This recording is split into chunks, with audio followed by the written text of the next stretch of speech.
Welcome, welcome, welcome. Today we are going to talk about the four-letter word that will ruin your life. Can't. I can't. I can't.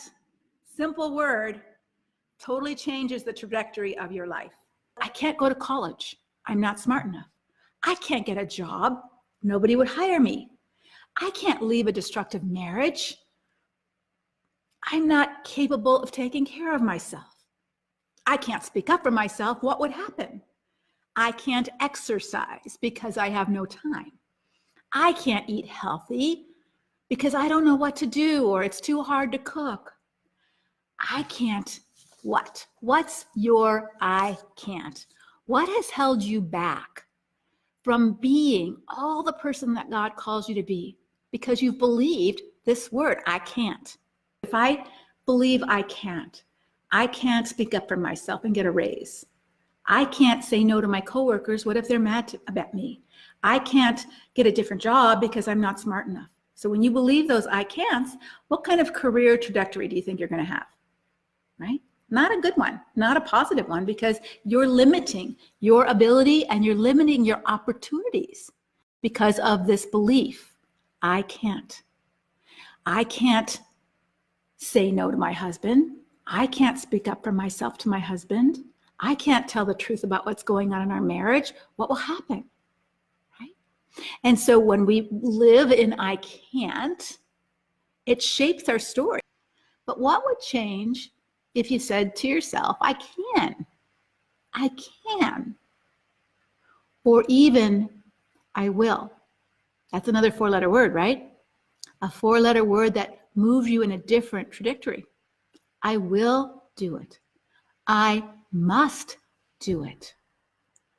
You know, when God called me to speak up for women in abusive marriages, I sort of told him I can't. And this was why I couldn't do it, because I was so afraid of rejection professionally. You know, when you put yourself out there on the big wide internet, you open yourself up to a bunch of people who might criticize you. When you write something, when you write blogs, when you take a stand on something, other people might disagree with your stand. Other people might not like you for taking a stand. Other people might put you down or disparage you or even reject you and not invite you to certain conferences for the stand that you take. It's so much easier to stay lukewarm on everything, right?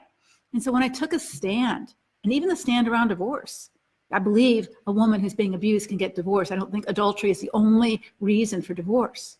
And I took a stand in my last book, in the Emotionally Destructive Marriage. There are sometimes that is the best decision you can make. Oh my gosh, I was so afraid of rejection.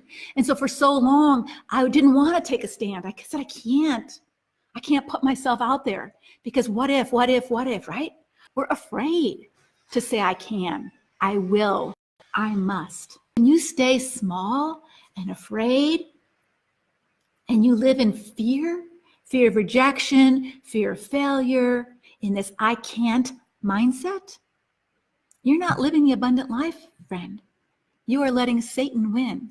You know, if he can't rob you of your salvation, he will rob you of your purpose because you're living in fear and not in faith.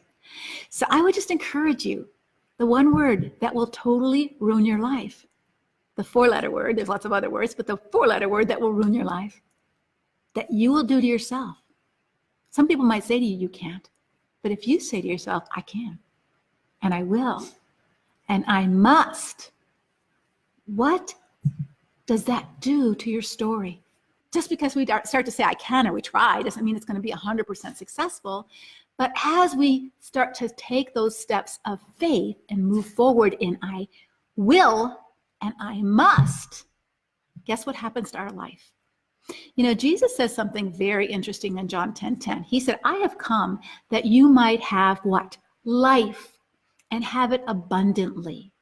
Friend, when you live small because you're telling yourself you can't, you're never going to have the abundant life. And when Jesus talks about abundant, he's not talking about prosperous. He's not saying, hey, if you say I can, and you say I can make $1 million and I can have a Ferrari and I can live in a big house, and that's not what life is about. So God's going to be the final say on what's an abundant life. I just encourage you and challenge you to move from I can't to I can, and then I will, and then I must.